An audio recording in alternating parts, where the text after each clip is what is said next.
Hello and welcome. My name is Zaid. I'm an ethical hacker, a computer scientist, and I'll be your instructor in this course.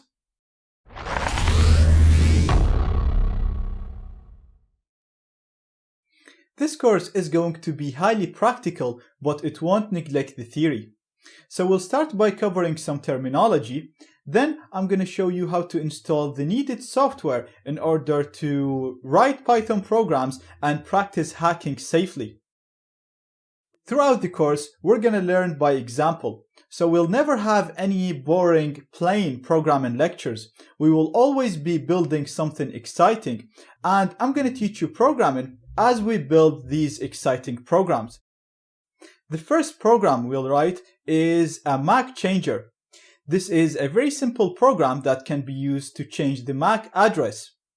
Don't worry if you don't know what a MAC address is or why you'd want to change it. We will cover all of that later on.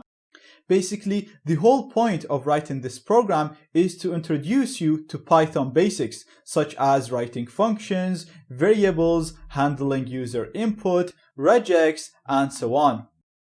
In here, you'll learn how to properly model a problem, write an algorithm to solve this problem, and then write Python code to implement this solution. Once we have the basics covered, we're going to start writing a little bit more complex programs. So we'll start with a network scanner, which is a program that can discover all clients connected to the same network and display their IP address and MAC address. In here, I'm going to introduce you to Scapy, and I'm going to teach you how to send and receive ARP responses and analyze them. I will also introduce you to dictionaries and lists, and we'll see how to use them and all the operations that we can invoke on them. Next, we'll dive deeper into networking. We're going to learn what ARP is, what it's used for, what is ARP spoofing, and how to write a Python program to run an ARP spoofing attack. As we do this, you'll learn more about Scapy, analyzing network layers, handling exceptions, loops, and more. Then we're going to dive even deeper in networking. So you're going to learn how to sniff data sent or received by any computer connected to the same network as us. This means we'll be able to see visited websites, login information, passwords, and pretty much everything they do on the internet. You'll also learn how to analyze data sent in the different layers in each packet and how to modify this data. So we'll be able to inject code in HTML pages loaded by any computer on the same network. We'll be able to replace downloads and even spoof DNS requests to any destination we want. We'll learn all of this by writing a sniffer, a DNS spoofer, a code injector, and a file interceptor. Once done with all of this, we'll move to a really exciting section where you'll learn how to write malware. We'll start with writing simple evil programs, so programs that can download a file, execute code, send a report by email, and then I'm going to show you how to combine all of these programs to suit different scenarios and execute powerful attacks.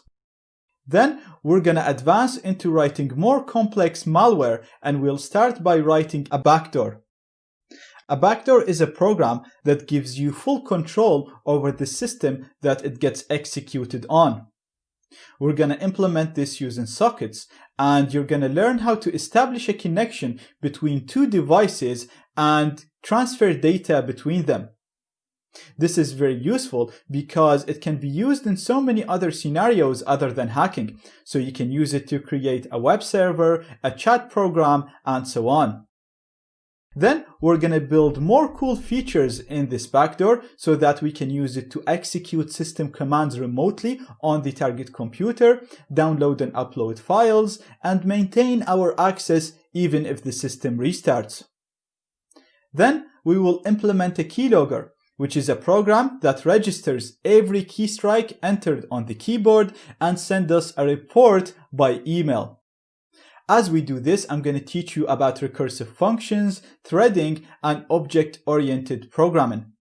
In the last part of this section, I'm going to show you how to package all of the programs that we built so far so that they can run on any operating system on Windows, OS X, and Linux. Not only that, but I'm also going to show you how to convert these programs into Trojans so they look and function just like any other file type like an image or a PDF. Finally, we'll move to the website hacking section where you'll learn how websites work and how to communicate with websites using Python. And then we'll build a number of information gathering programs that can be used to discover files, directories, and subdomains. Then we're going to write a program that can be used to guess the login information of any login page. As we do this, you're going to learn how to read the HTML code of any web page, analyze it, and extract the useful parts from it.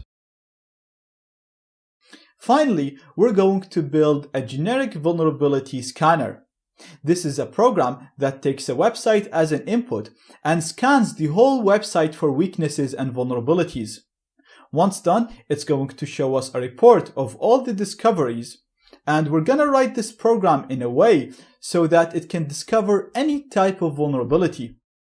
As we write this, you're going to learn more about object-oriented programming and how to structure your program in a way so that it can be easily extended.